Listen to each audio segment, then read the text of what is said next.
ભાઈ વાવણી કરવા રે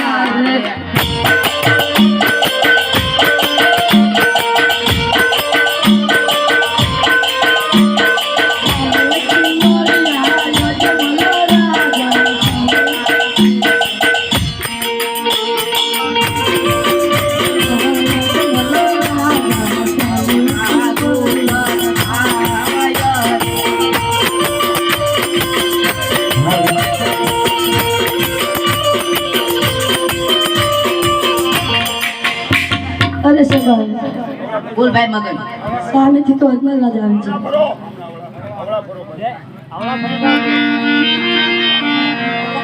અરે પ્રધાનજી પેલા ખેડૂતો વાવણી કરવા જતા હોય એવું લાગે છે અને આપણને જોતા આવડું કેમ ફરી ગયા જાઓ જઈને તપાસ કરો.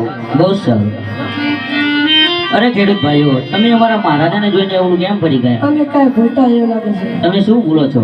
એ લાંબી લાકડિયું ઘેર ભૂલ્યા પરદાન ભાઈ લાંબી લાકડિયું ઘેર ભૂલ્યા રે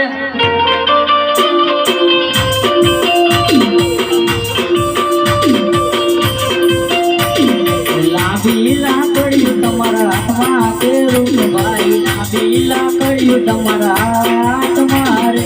બંધી બિયાનું ઘેર ભૂલ્યા પરદાન ભાઈ બંધી બિયાનું ઘેર ભૂલ્યા રે બંટી બિયાનું તમારા માથે કેરું છે ભાઈ, બંટી બિયાનું તમારા માથે રે.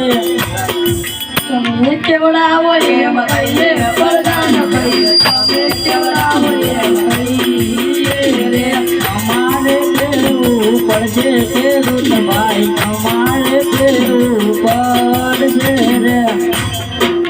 કેવી તો ખબર તમારા મહારાજાને ખોટું તો નહીં લાગે ને? બરો ગુસ્સા. અરે રાજા, ખેડૂત ભાઈ એમ કહે છે અમે કહીએ તો ખરા, પણ તમારા મહારાજાને ખોટું તો નહીં લાગે ને? અરે પ્રધાનજી મને જરા પણ ખોટું નહીં લાગે. બહુ શું? તમારા મહારાજા પેટના વાંચ્યા છે. અમારા મહારાજા પેટના વાંજ્યા કઈ રીતે કહેવાય? તમને ત્રણ દીકરીઓ છે, લાસા લક્ષ્મી સગુણા, તો પેટના વાંજ્યા કઈ રીતે કહેવાય? દીકરી તો ચકલીનો માળો કહેવાય, પાંખો વાળીને ઉડી જાય, બાડો બબડો લઈને હોય, દીકરો હોય તો રાતની ગાદી છે મળે, ને એક દિવસ રાતે તાળા દેવાય. બહુ શું? ખેડૂત મને નો કેવું એમ છે કે તમારા મહારાજા પેટના વાંચ્યા છે. અરે પ્રધાનજી મારે ઘેર લાસા લક્ષ્મી ને સગુણા ત્રણ દીકરીઓ છે, તો હું પછી પેટનો વાંચ્યો કઈ રીતે કહેવાય? ખેડૂત ભાઈઓનું કેવું એમ છે કે દીકરી તો ચકલીનો માળો કહેવાય, પાંખો આવે ને મટી જાય. જો કોઈ લૂલો લકડો બાળો બુડો દીકરો હોય તો રાતની ગાદી સંભાળે, નહીં તો એક દિવસ રાતની તાળા દેવાઈ જાય. અરે પ્રધાનજી જે કેવું તેમનું સત્ય છે, તો તેમને કહો કે આવતીકાલે સારા સુકન લઈને જાય. બહુ સારું. અરે ખેડૂત ભાઈ, તમે કાલે સારા સુકન લઈને જજો.